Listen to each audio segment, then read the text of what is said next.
20대 A씨는 지난 17일 가습기를 수리하기 위해 제조업체의 공식 카카오톡 비즈니스 채널에 들어갔습니다. 공식 인증 마크 체크 표시가 이렇게 나오는데 이게 이야기를 하면 되겠다 싶어가지고 AS 문의 버튼을 누르니 또 다른 카카오톡 채널로 이어졌습니다. 인증 마크가 없는 일반 채널이었지만 공식 채널에서 연결된 만큼 A씨는 의심하지 않았습니다. 이 채널의 상담원은 아예 새 제품으로 교환해주겠다고 했습니다. 대신 절차상 필요하다며 20만 원을 입금할 걸 요구했습니다.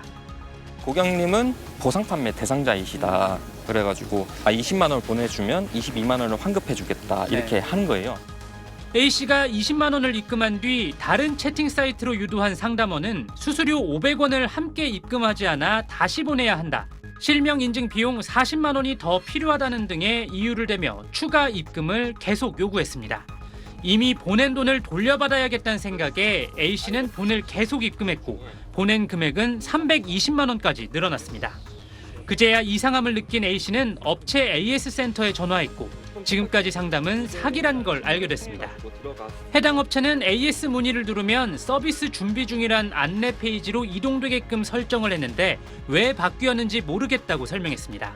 카카오는 해당 업체의 관리자 계정을 통해 설정이 변경된 걸 확인했다면서 같은 사례가 발생하지 않도록 해당 업체와 협의해 경위를 더 살펴보겠다고 밝혔습니다.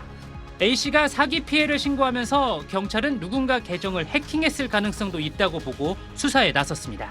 SBS 민경호입니다. 발송자가 카카오 팀으로 돼 있는 메일입니다. 비정상적인 로그인 시도를 감지했다며 카카오 측으로 상담을 요청하란 내용이었습니다. 이메일로 공식 카카오인 척해서 카카오톡으로 이제 연락하게 만든 거죠. 공식인 척하고. 불안한 마음에 안내된 로그인 안전센터 채널을 검색해 상담을 요청했습니다. 본인 확인을 위해 휴대전화 번호를 입력하란 말에 번호를 보내자 이번엔 카카오톡 비밀번호를 요청했습니다. 순간 의심스러운 마음이 들어 전혀 다른 답을 하자 조롱과 함께 욕설이 돌아왔습니다. 너무 똑같아서 일심 자체를 못하게 됐고요. 알고 있었는데 이제 처음엔 진짜 같더라고요. 피해자는 A씨뿐만이 아니었습니다. 하루도 안 돼 이 계정을 추가한 사람은 68명에 달했습니다. 카카오 측은 모니터링 활동을 통해 문제의 계정들을 즉각 삭제 조치하고 있다고 밝혔지만 한계는 분명해 보입니다. 삭제됐다는 계정을 확인해보니 비슷한 이름으로 버젓이 다시 활동하고 있었습니다.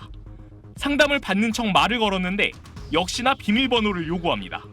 기자라는 신분을 밝히자 폭언을 내뱉습니다. 자칫 교묘한 피싱 사기에 당하는 순간 개인정보 노출과 함께 친구로 등록된 지인들까지 2차 피해를 입을 수 있습니다. SBS 박지현입니다. 20년 넘게 투자 전문가로 활동하며 유튜브 채널도 운영 중인 홍춘욱 씨는 얼마 전 지인들로부터 황당한 연락을 받았습니다. 너무 놀라운 전화를 받았죠. 너 혹시 해킹당했냐 걱정을 하시더라고요. 만든 적 없는 자신 이름의 투자 채널이 카카오톡에 개설돼 있는 겁니다. 홍 씨뿐 아니라 카카오톡엔 증권사 소속 유명 애널리스트 이름의 수십 개 채널이 검색되는데 대부분 가짜입니다. 유명 투자 전문가의 이름을 도용해 투자자를 모집한 뒤 투자 정보를 알려주겠다며 예치금 등 명목으로 돈을 챙기는 겁니다. 혹시 누가 피해보질 않았나 이런 걱정이 좀 되더라고요. 투자 권유라든가 추천을 받기 전에 진짜 그 사람인가 꼭 검증해 볼 필요가 있는 거죠. 문제는 이런 가짜 채널을 누구나 손쉽게 만들 수 있다는 겁니다. 한 애널리스트 이름으로 카카오톡 채널을 개설해봤는데 아무런 검증 과정 없이 채널이 생성되고 즉시 검색창에 떴습니다. 이를 관리해야 할 카카오 측은 피해 접수가 있을 때만 채널 운영을 제한할 수 있다는 입장입니다. 채널을 좀 지워달라 그랬는데 잘 지워지지가 않았고 지우는 속도도 느리고 이건 이 사람 본인이라는 인증이 있는지 그런 정도는 해줄 수 있지 않냐. 심지어 처벌도 쉽지 않습니다. 경찰 관계자는 금전적인 피해가 발생하지 않은 상황에서 명의 도용만으로 업무 방해나 명예훼손 등을 적용하기 쉽지 않다고 밝혔습니다. 결국 피해자가 발생해야 제재든 처벌이든 가능한 상황. 실제로 최근 가짜 채널에서 2억 원을 사기당한 사례가 접수되기도 했습니다. 카카오 측은 뒤늦게 검증 강화 방안을 마련하겠다고 밝혔는데 시민단체는 관리감독 부실 책임을 물어 카카오를 고발했습니다. SBS 정성진입니다.